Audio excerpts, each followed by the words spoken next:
integrated DApp? Is it going to be something that supports trading logistics? Is it going to be gaming, DeFi, etc.? All of that stuff really should be supported in my mind. If someone has a good idea and a good team and they can build something, great. That's, it shouldn't necessarily, like, I don't think the community that's managing the ecosystem necessarily, well, I take that back. Yeah, it should be. We should figure out how much do we want to prioritize. Yeah. Do we want to prioritize something like gaming over global? And we kind of did that in Shimmer Treasury. We looked at what do we want to support in the first year.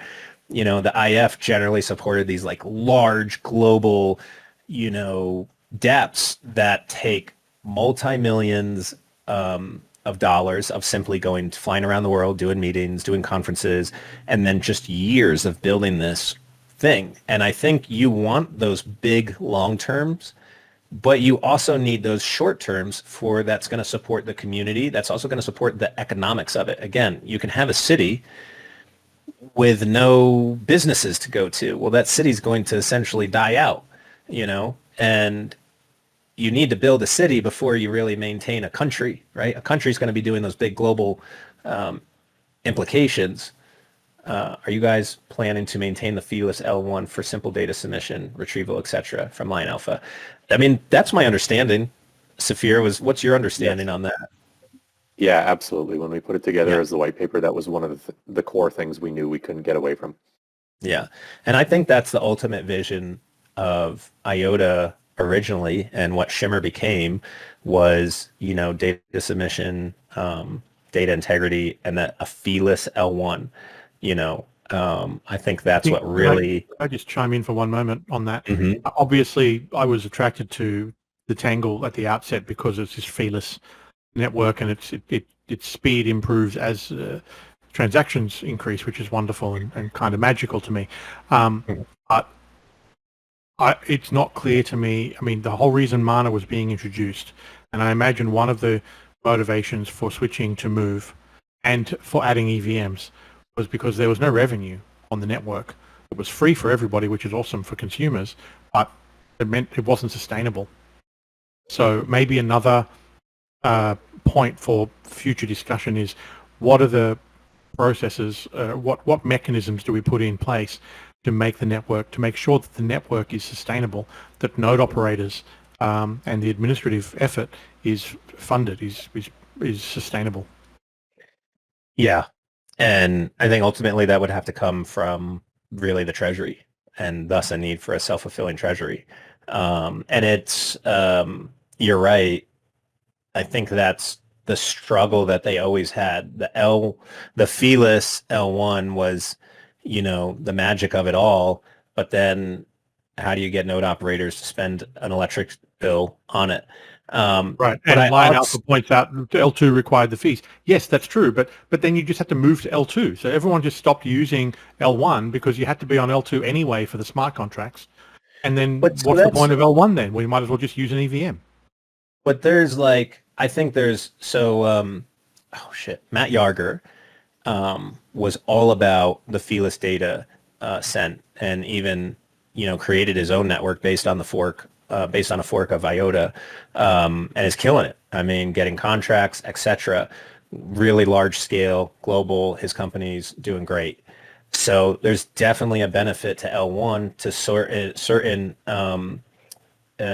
work models, to certain business models.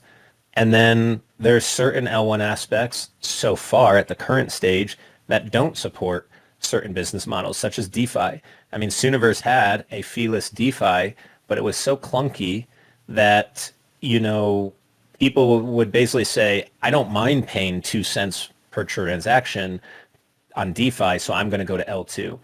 And I really think that's what we need to show is that, hey, the community has both options, right? You can build feeless on L1, which has these essentially everything from cost benefits to market benefits to business benefits. But there's also that aspect has negatives to certain applications. But for those applications, you can go to L2 that offers the better benefits. So and I think that's really the beautiful thing about it is we have L1 and L2 at the same time. but we should not ignore that L1 was attracted the whole attention of the R&D as well, including the European. I mean, and this is what I'm saying is like L1's really great for many things and L2 is really great for many things. Why does it have to be one or the other? Why can it not be both? Especially when the underlying protocol enables that. And I think that's what we should do. Like, My argument would be that the underlying protocol doesn't really enable that. We have to create bridges to transfer every single kind of token between the two networks. And they're separately run networks. They're not fully integrated. And even if they were, they're still separate networks. I would argue that, that adding the EVM was the beginning of the confusion of IOTA's identity. I mean, yeah, I mean, I never had an issue bridging, but I mean, it's something that we could continue discussions about and figure out. I think people were trying to do things on L1 that they should have been doing on L2. And the majority of your community crypto involvement, I think, is going to be in L2 because you need smart contracts, DeFi, NFT marketplaces, etc. But that isn't to say that when someone can create that same thing on L1 and it's not clunky and it's as quick and it's as user friendly, then again, it's a free market, right? One second, I have to go. Unfortunately, I'd be more than happy to discuss it. Oh man, really appreciate you coming, Lion Alpha. You had some great insights, and yeah, really appreciate your comments, and hope you join next week. But yeah, it's definitely a continued discussion. I mean, I think it's again, I'm just a big promoter of free market and free choice rather than segmenting anything. Even in my personal business here, I'm always supporting, let's offer our customers choice, freedom of choice, essentially. But we're at an hour, and I think we got some really good stuff here. I think really the next steps is to segment this incentive so we can start giving incentives out. Then we can finalize the GitHub. We can finalize the vision. Once we have the vision and I like that, let's come up with our vision. Is it going to be L1? Is it going to be L1 AVM? Like, how do we articulate that to that we all understand it, we all can feel it, and then the community can understand it, and it can spread. And that articulated vision can be passed on mainly to the IOTA community because they're going to be essentially the first community that we want to integrate, and then to other communities after that. And now we're at a point of, hey, we have incentives for you. We have a very articulated, easy to understand vision. And here's our 2-year plan or 1-year plan or 4-year plan to priorities, objectives, and goals to get there. And these are the people we need with the talent we need to support. These are the projects that we're looking to help integrate into the ecosystem, and you're going to get rewarded for it. So I think if we can get there, we can do the airdrop and get this thing going. So yeah, I think we got a lot done this last week, made some really good decisions, and I think we have a pretty good, we're pretty close to getting a defined project plan laid out. So if no one has anything else, I'm sure we all got other stuff to move on to.